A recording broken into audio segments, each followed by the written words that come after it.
Hi, magandang umaga, magandang tanghali, at magandang gabi sa inyong lahat.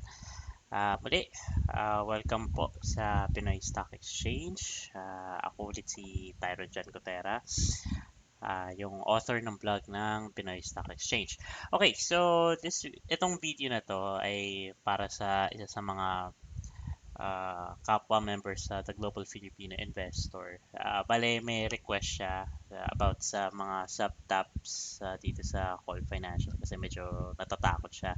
Baka may mali siyang maklik. So, that is totally understandable.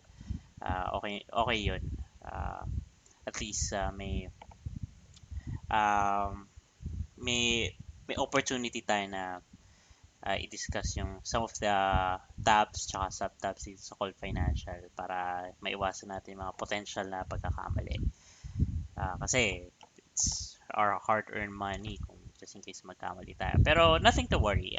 User-friendly naman yung Call Financial tsaka di naman ganun kagrabe kung just in case magkamali. So let's go with the basics.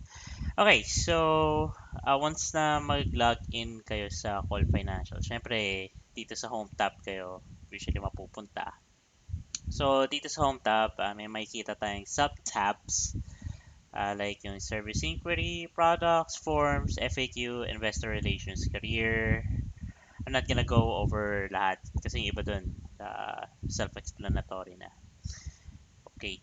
So dito, pwede mong i-change yung settings mo. Yung profile, pwede kang mag-download ng certain files. So, ito yung mga stock market indexes or indices.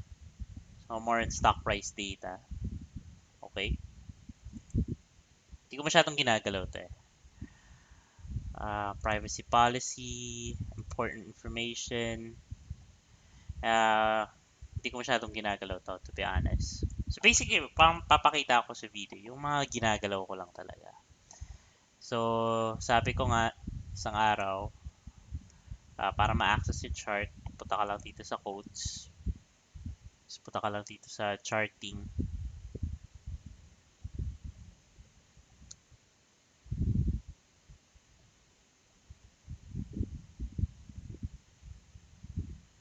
So, pinakita ko rin naman ng isang araw para kunin tong list ng charts. Madali lang to. You just need to go to stock list. So, yan, no? Marami ka namang pagpipilian dyan. Okay? Yan, pag punta ng charting, by default, wala talagang nakalista dyan. So, ganito yung itsura niya by default. So, wala. Wala talaga. Kasing zero. So, let's say for example, gusto mong maghanap ng stocks.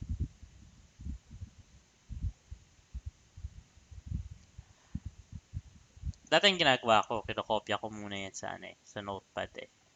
Yung ginagawa ko. So, iniisa-isa ko muna. ACE, AEB, ALCO. Then, punta tayo sa charting. So, imagine ulit tayo, wala tayong stocks dito. So, copy mo lang yan. ACE. Yan. Tayo lang mag-load. Yan. So, may kita mo na yan. Tapos dito sa chart, marami kang pwedeng gawin. Pwede mong i-adjust yung time frame. Kunyari, gusto mo 1 year lang. Dito yung sa years, itong portion na to. So, pwedeng 1 year. So, by default, naka-daily ang setup niya. Pag sinabing daily, kada isang candlestick dito represents 1 day. Ngayon, yung sinasabi ko nga sa Facebook, pwede mo siyang i-adjust na weekly. So, kada isang candlestick, isang linggo. Parang ito. Ito yung week ng March 24. So, nag-start yung Lunes. nag-open siya ng price ng 1 peso and 14 cents. Tapos within a week, umakyat siya ng 1 peso and 36 cents.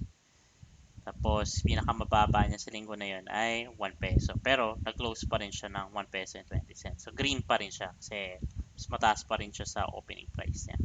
Kasi green yung real value niya. So weekly yan. So pwede rin monthly. So kada isang candlestick, pwede mo i-adjust yan, 2 years. Kada isang candlestick represents 1 month. Pwede yan. So ito.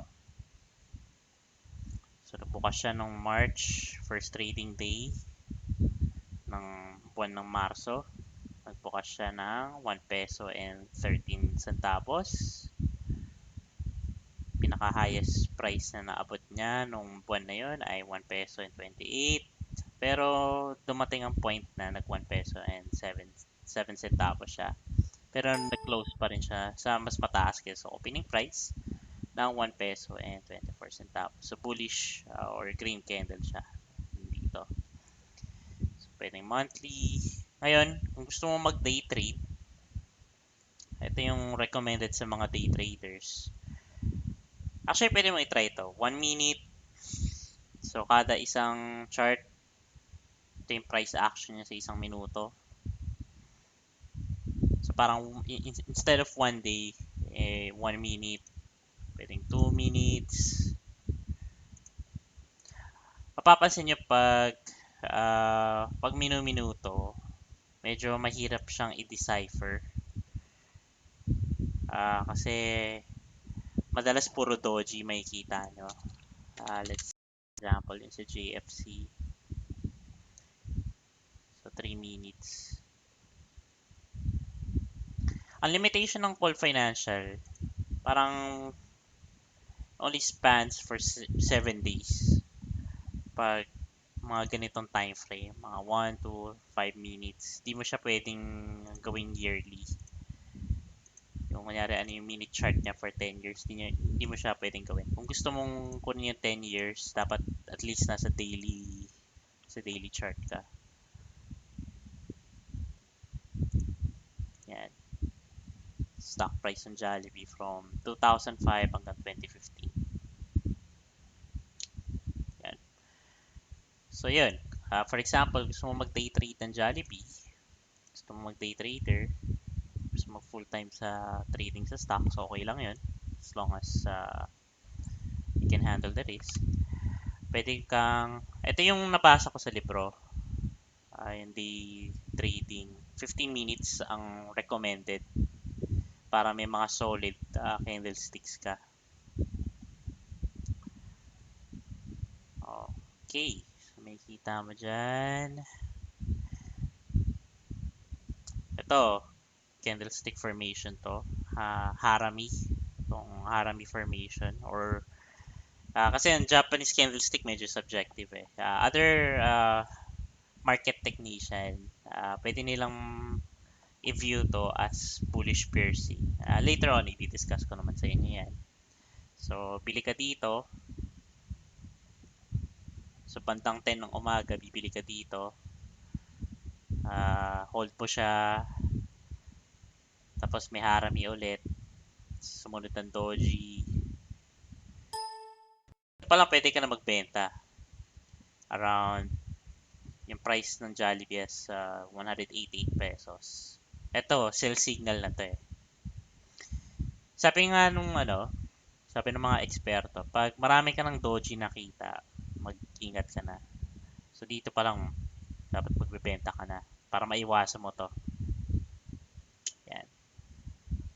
Iwasan mo yan. So yan, pwede ka mag-day trade. So within the day yan. So bumili ka ng alas 10 ng umaga, tapos nagbenta ka 11:15. So 1 hour and 15 minutes. Yan. Isa pang tip, just in case na magde-day trade kayo, dapat one stock at a time. Hindi pwede yung 3. Actually, pwede kung gusto mo, but hindi recommended yun. So, ang maganda, pag magde-day trade ka, malaki ang pagbili. So, ang sabi nga nung tropa kong broker, kung magde-day trade ka, at least ang capital mo ay nasa ₱500,000 para makarealize ka ng profit na malaki. Kasi sa day trading, maliit lang talaga yung percentage ng move ng stocks na i-take advantage mo. So, kung capital mo lang nasa 10, ₱20,000, siguro ang decent profit mo, mga few hundred pesos lang eh. Pero kung gusto mong kumita ng mga 1 or 2,000 pesos per day kaka-day trade, dapat at least may ₱500,000 na capital ka. Okay? So, yan. So, yun yung different time frames sa stocks. Okay. Pwede mong i-adjust yan. Pwede 1 second. Hindi advisable yung kada segundo. Kasi puro doji yung may kita mo eh. Yan, masyadong volatile pag segundo. So, ang recommended ay 15 minutes. Okay? Alright. So, ito pa pala yung share ko. Kunyari, gusto mong mag-try ng ibang chart. Ayaw mo ng candlestick. Pwede mong i-click to. The bar chart. Ito yung ginagamit ng mga kadalasan mga Amerikano. Bar chart. Pwede ring line chart. Kaya lang mahirap i-forecast to. Kaya mas recommended yung candlestick. Okay? So, yan. Ngayon, pag gusto mo mag-enter ng ng order, dahil 12:33 ng umaga ngayon, as of ito yung time na nire-record ko siya ngayon. Pag kinlik mo yung enter order, walang lalabas dyan.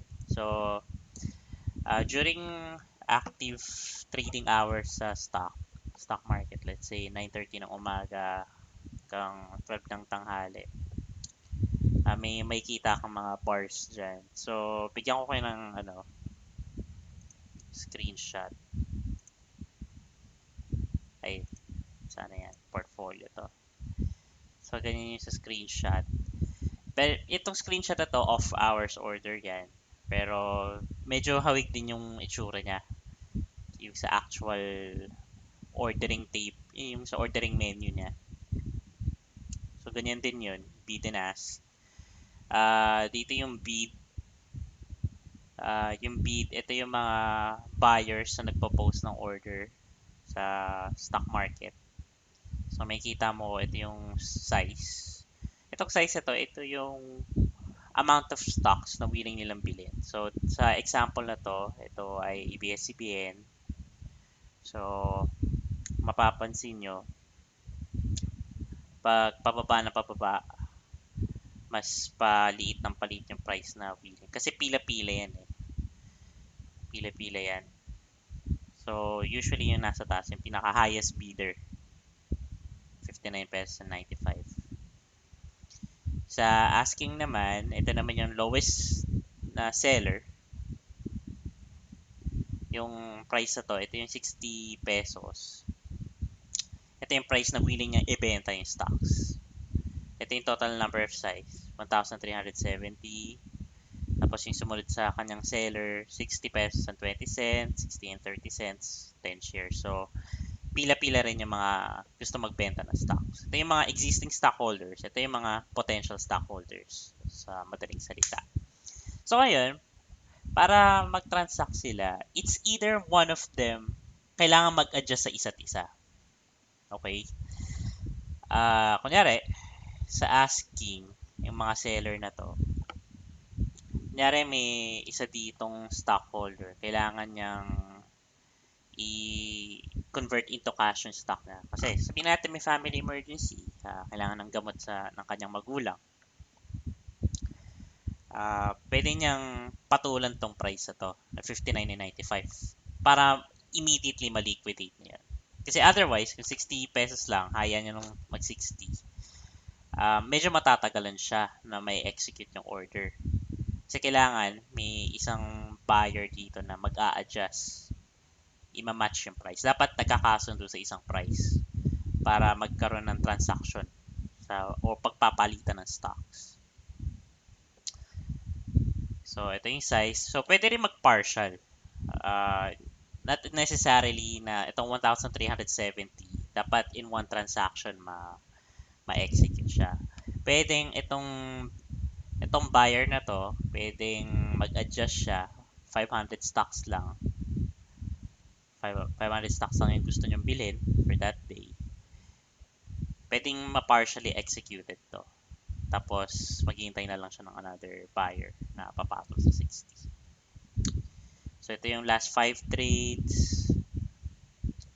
Yung sa actual, what you call this?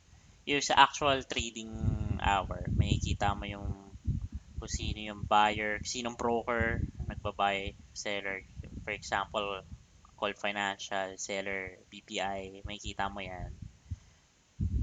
I think broker code to eh. Ito yung 203, COL Financial yan. Volume, makikita mo last time na nagtitrade yung stock. Tapos dito, makikita mo yung previous. Ito yung previous day. So, today is September 28, di ba? So, yung previous dito, yun yung price niya noong September 24. 59 pesos and 45 cents. Yung last price niya. So, that was 60 pesos as of 3:30 p.m. nung Friday. So, ayan, let's say, for example, ngayon, sabihin natin actively 9:30 na ng umaga. So, may kita mong last price. Ito yung pinaka-last price sa pinagkasunduan ng buyers tsaka sellers.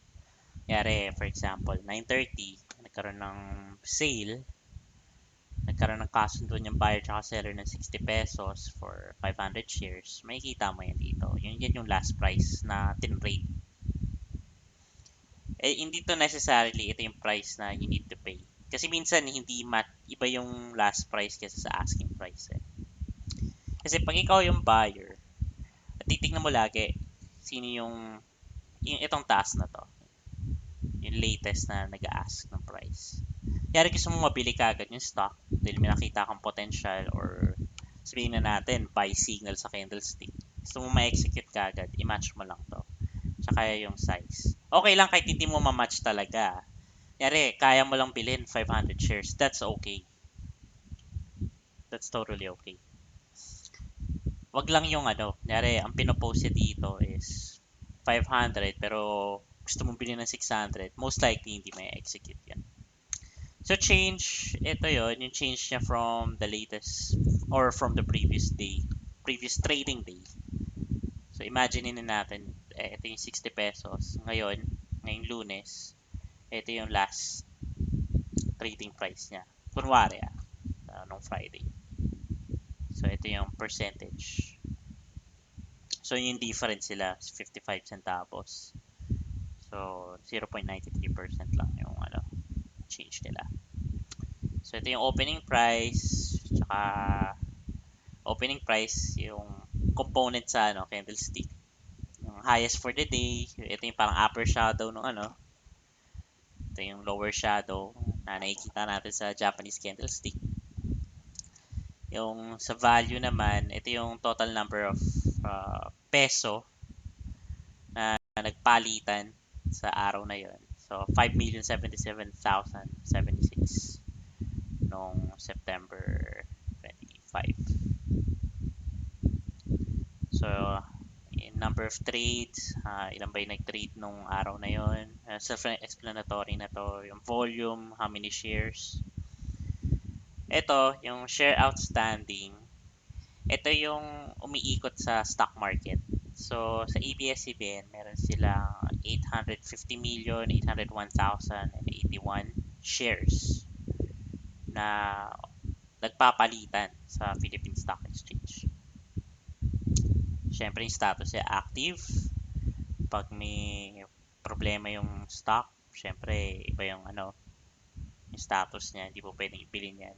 Yung board lot, ito yung minimum number of shares na pwede mong bilhin. At ito rin yung increments na pwede mong bilhin sa stock. So, let's say for example, ABS, gusto mong bumili, ang minimum share niya, ito, sa asking niya, 60.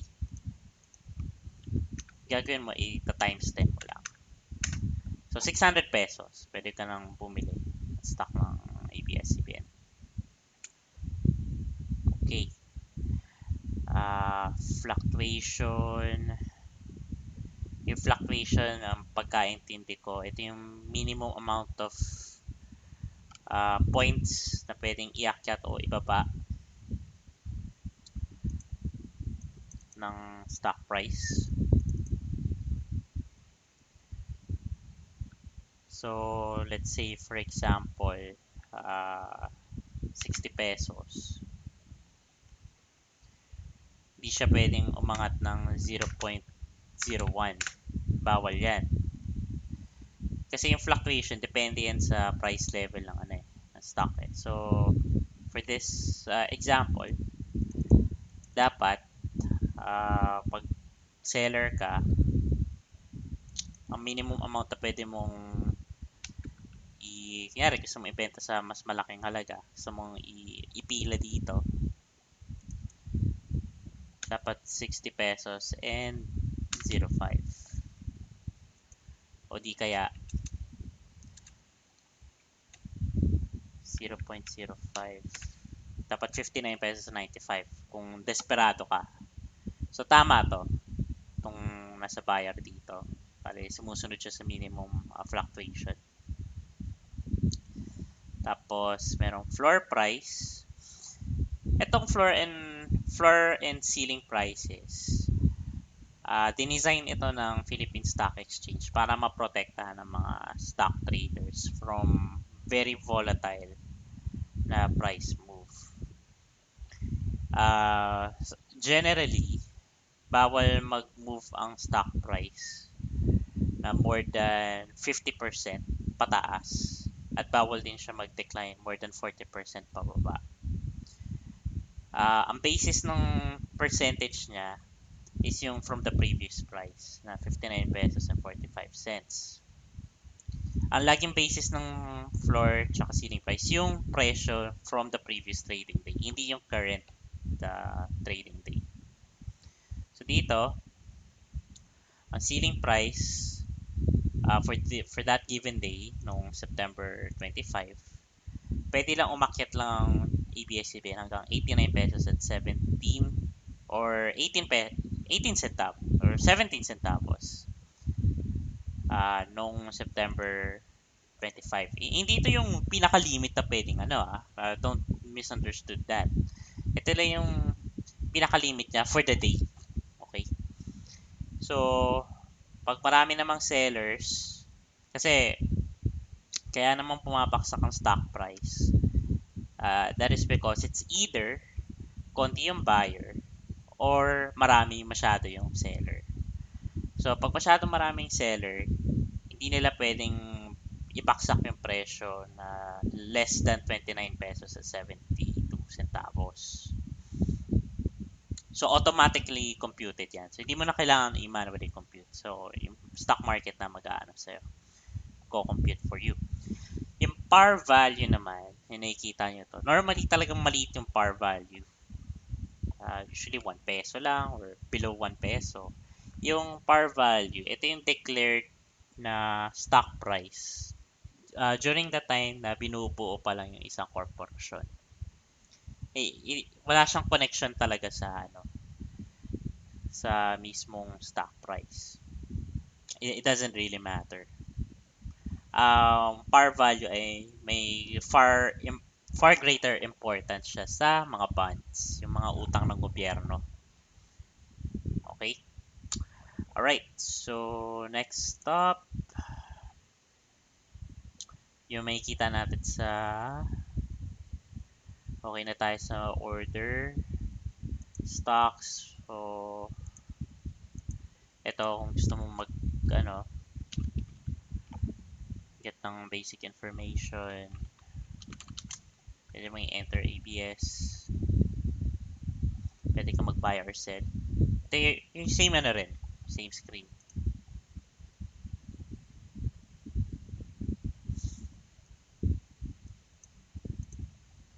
So, margin rate. Yung margin yung pwede kang pautangin ng broker mo, pambili ng stock. So, hindi inaalaw ng call financial mag-margin. Open to foreigners? No.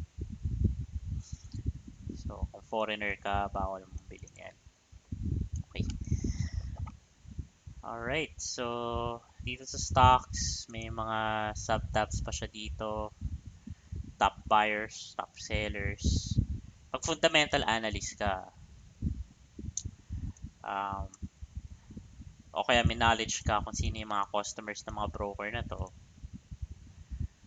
pwede kang mag-analyze or magkaroon ng forecast kung aakyat ba or babaksak yung price by looking at these. So, sa mga nakita ko, sa mga nakita kong friend kong brokers, tinitignan nila kung mas maraming amount ng shares. Kung mas marami dito sa top sellers, medyo negative, hindi nila ipapush ang pagbili ng stock. Trade prices, basically ito yung hindi ko masyado tinitignan to, to be honest. Ito, profile. So, pag may kakaibang stock, ticker symbol ako nakita, tinitingnan ko to. Pero it doesn't really matter kasi technical trader ako. Dividends, hindi ko masyadong tinitingnan to. Siguro kung investor type ka, not more trading, merong value sa'yo to. Use, syempre, mga press release. Okay, ito more on itong valuation na to, more on fundamental analysis to. Hindi ko masyadong ginagalaw to. Yan, ito, talagang fundamental analysis yan. Research, ito yung mga research na ginawa ng COL Financial. So, ibig sabihin, sinusubaybayan nila to. Kasi may mga stocks na hindi sinusubaybayan ng COL Financial eh. Tingnan natin yung ION kung sinusubaybayan na ng COL Financial.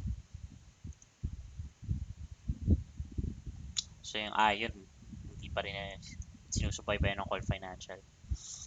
So, depende yun sa analyst ng broker. Gusto na subaybayan. Watch list. Ito yung watch list ko nung sisimula pa ako. Ayan. Jollibee, pinakaunang stock na binili ko. So, nasa watch list ko siya. Pwede mong delete all yan. Gusto mo. Hindi ito yung nasa watch list not necessarily na na napilit na benta mo na yung stock Yan sa watch list. Gusto kong monitor si Ion or si SBS. Yan. Kaya si Double Dragon. Mga trip kong stocks ganun. Baba. So, yun. Makikita mo yung highest price, offer price, offer volume, traded volume for the day. So, self-explanatory na yan. Okay na yan. Okay. Stock list. Stock list na pakita ko na to. Market information. Ito yung PSE Composite Index. PSE Composite Index ay binubuo ito ng 30 companies sa Philippine Stock Exchange. Basically, ang criteria para masama sa Philippine Stock Exchange Composite Index is yung sa dami ng shares na outstanding tsaka gaano ka-active ang kalakalan sa mga stocks na yun. So, ito yung top 30 stocks na most active na nagre-represent na kung gaano ka-active ang Philippine Stock Exchange. So, sa Pilipinas, ito yung counterpart niya sa Amerika, yung Dow Jones Industrial Index. So, sa Dow Jones Industrial Index, 30 stocks na malaki yung market capitalization, maraming shares outstanding, tsaka active. Yun yung nagpapakita ng gaano ka-healthy ang New York Stock Exchange. Ito yung all shares, pinagsama-samang value, pinagsama-samang prices ng lahat ng stocks. Ito yung financials, pinagsama-samang stock prices ng mga nasa financial sector, industrial, etc.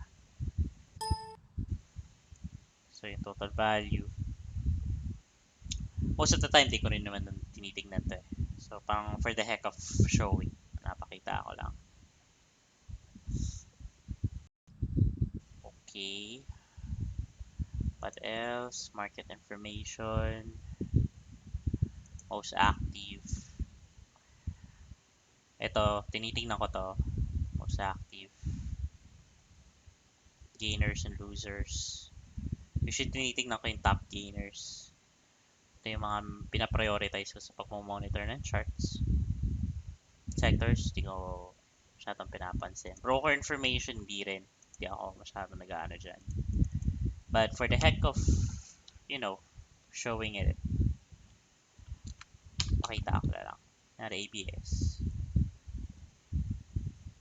So, ito yung mga brokers na maraming binili at binenta. So, ang top buyer dito, Papa Securities. So, pang-apat yung COL Financial.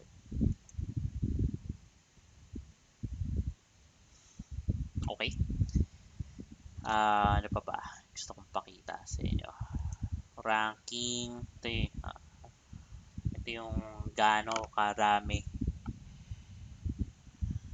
Rankings ng mga brokers na may pinakamaraming biniling stock at binentang stocks. So, ito yung total amount. Pinaghalo na tong total buy at total sell. So, yung broker ko, COL Financial, pang 8 sila.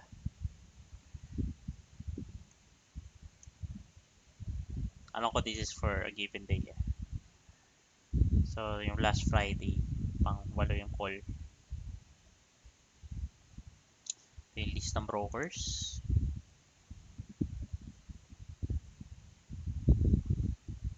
Yung Angping and Associates, broker code is 110. Hindi ko masyadong tinitignan to. Siguro kung fundamental analyst ka, may value sa iyo to. Provided na kilala mo kung sino yung mga kliyente dito. Okay? Dividend rights, di ako masyadong umaasa sa dividend kasi maliit lang talaga ang dividend compare sa stock price na pinili mo. Siguro malaki yung dividends pag malaking investor ka, yung high net worth individual ka. Pero pag maliit, medyo small time investor ka, hindi mo masyadong papansinin yung dividends. Pag big time ka, talagang malaki. Research. Ito yung mga research ng COL Financial. Street Smart, makikita mo yung mga videos. Videos ng COL Financial. Message board. It's more in forum. Business news, wala. Hindi yata yung update. Ito yung mutual fund. Kunyari, ayaw mo maging active trader. Sabihin natin super busy kang tao. Wala kang time mag-analyze ng stocks. Click mo lang yan, mutual fund.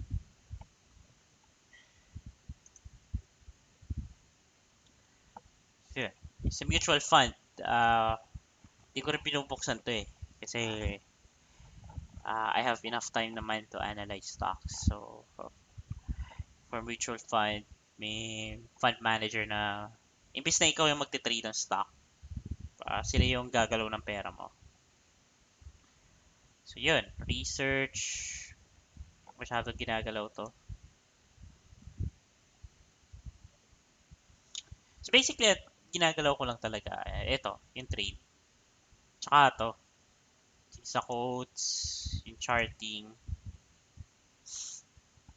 Yan lang talaga eh. Tsaka yung stock list. Kung may gusto akong alamin na ticker symbol. Kaya di ko alam yung ticker symbol ng let's say for example, yung may-ari ng ng McDonald's, Alliance Global. So titingin lang ako dito. Yan, sa EGI yung ticker symbol niya. Ayun. That's about it. Thank you sa panonood.